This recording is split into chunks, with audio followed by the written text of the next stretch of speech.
Today upon a bus I saw a girl with golden hair, and in my heart I wish that I was just as fair.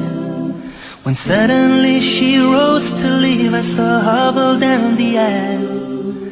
She had one leg and wore a crutch, but as she passed a smile. Oh Allah, forgive me when I whine.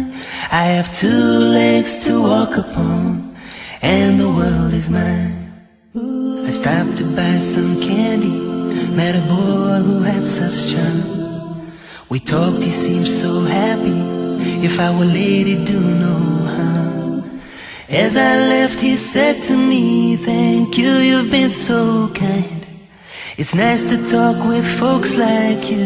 You see, he said, I'm blind. Oh Allah, forgive me when I whine. I have two eyes to see the world, and the world is mine.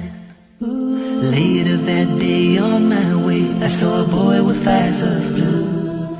He watched the other children play, he did not know what to do. I stopped to watch him, then I said, why don't you join the others, dear? He kept on looking straight ahead, and then I knew he could